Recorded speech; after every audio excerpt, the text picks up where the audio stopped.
जल कुकड़ी सास। रीना ब्याह कर ससुराल आती है। मुंह दिखाई की रस्में चल रही है। वाह कांता, तुम्हारी बहू तो बड़ी सुंदर है। हाँ भाई, चांद सूरज की जोड़ी है।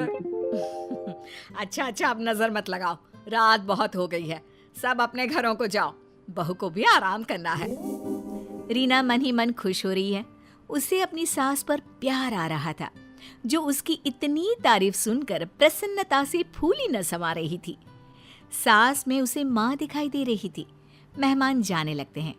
तभी एक आंटी उसकी सास से कहती है, बात सुनो कांता, सुंदर बहू मतलब बेटा छू, इसलिए जरा इसे अच्छी तरह समझा कर रखना। अरे 2-4 दिन बीतने दो, फिर असली ससुराल का मतलब समझाती हूँ। इस तरह दिन गुजरते हैं। शादी के 1 हफ्ते के बाद, बहू, मुझे तुमसे कुछ जरूरी बातें करनी है। जी कहिए माँ जी। देखो, हमारे घर में नौकर रखने का रिवाज नहीं है। घर का सब काम हम खुद ही करते हैं। अब तुम आ गई हो तो आज से ये जिम्मेदारी तुम्हारी। रीना थी एक सीधी सादी और दिल की नेक लड़की। वो सास की चालाकियों को समझे बिना घर का पूरा काम अपने कंधों पर ले लेती है।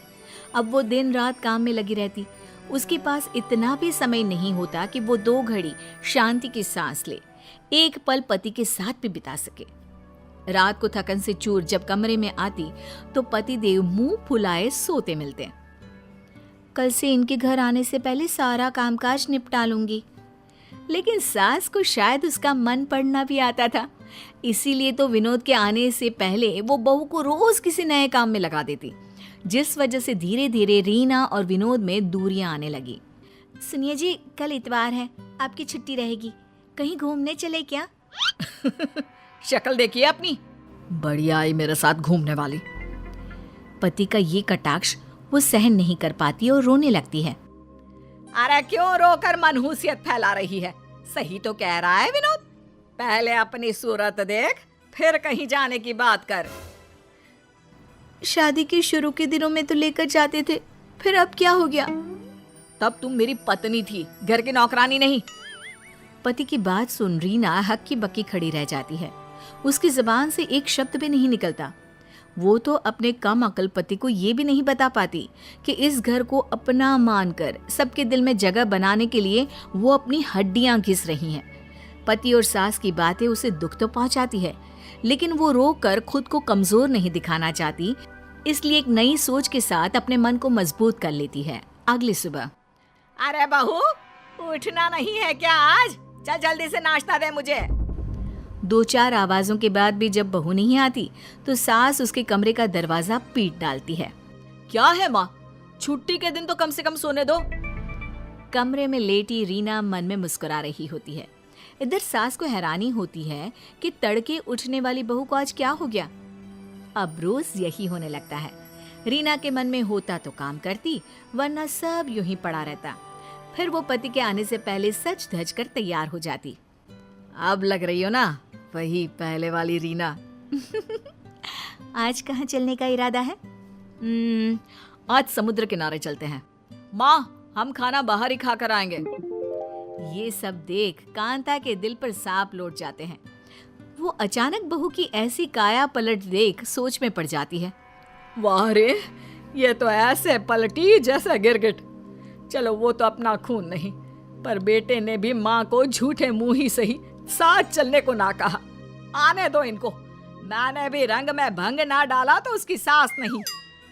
रात गए जब वो दोनों घूम फिर कर आते हैं तो देखते हैं कि कांता ड्राइंग रूम में बैठी करा रही होती है।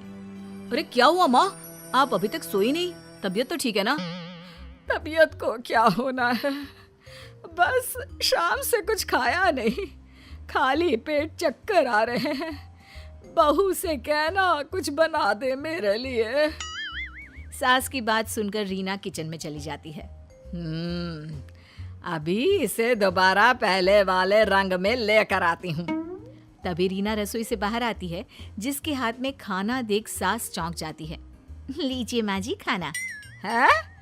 इतनी जल्दी बन गया? बनाया नहीं, होटल से लाई हूँ। मुझे पता था आपने कुछ पकाया नहीं होगा। देखा माँ, कितनी समझदार है तुम्हारी बहू।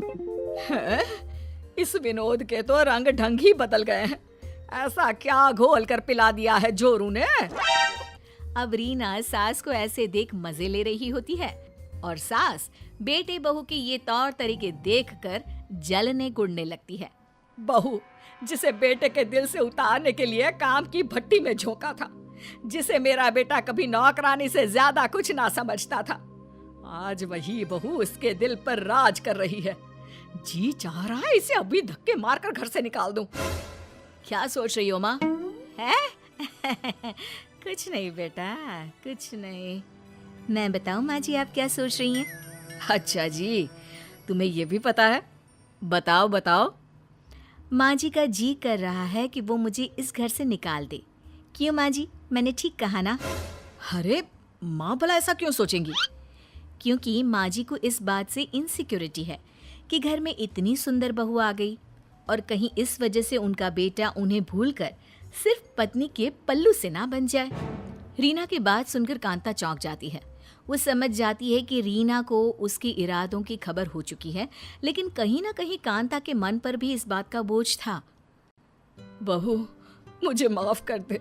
लोगों की बातों में आकर मैंने अपनी सुंदर, सुशील और सीधी सादी बहू का जीना दुश्वार कर दिया। मैं ममता में बहक गई थी, इसलिए तुझ पर सारा बोझ डालकर तेरे चेहरे का नूर खत्म करना चाहा।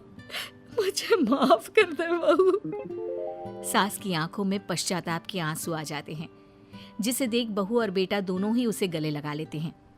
रोइए मत माँ जी और माफी भी मत मांगिए, गलती किसी की नहीं है। लेकिन बहू तुझे ये सब कैसे पता चला? मैंने छिपकर आपकी और पड़ोसन आंटी की बातें सुन ली थी। वैसे माँ, सुंदर बहू लाने का अरमान भी तो आपको ही था ना? अरे तो क्यों ना लाती? घर में कोई तो मुझे टक्कर देने वाला होना चाहिए ना। तुझसे तो उसकी उम्मीद नहीं कर सकती। अच्छा, अब सास बहू एक होकर मुझे फंसा रही हो? इस बात पर सब हंसने लगते हैं, जिसके बाद रीना सबके लिए चाय लेकर आती है और अच्छे माहौल में हंसी मजाक के साथ चाय की चुस्कियों के बीच गुजरे दिनों की बात करने लगते हैं। जैसे मैंने बिना सोचे समझे बस बहू को विलन समझ लिया। अगर कोई दूसरी होती तो शायद मेरे बेटे को मुझसे कहीं दूर ले जाती। पर आज मैं भगवान का लाख शुक्र अदा करती हूँ कि मुझे ऐसी बहू मिली है जिसने इतना सब होने पर भी समझदारी से काम लेते हुए सब कुछ संभाल लिया। और आपको भी समझदार बना दिया है ना माँ? लेकिन अब सब ठीक हो गया है और अब हम हमेशा साथ रहेंगे। परिवार तो आखिर परिवार है, कैसी भी सिचुएशन क्यों ना हो। अगर हम गुस्से और जल्दबाजी में फैसले करने की जगह शांत रहकर समझदारी से काम लें तो सब कुछ मुमकिन हो सकता है।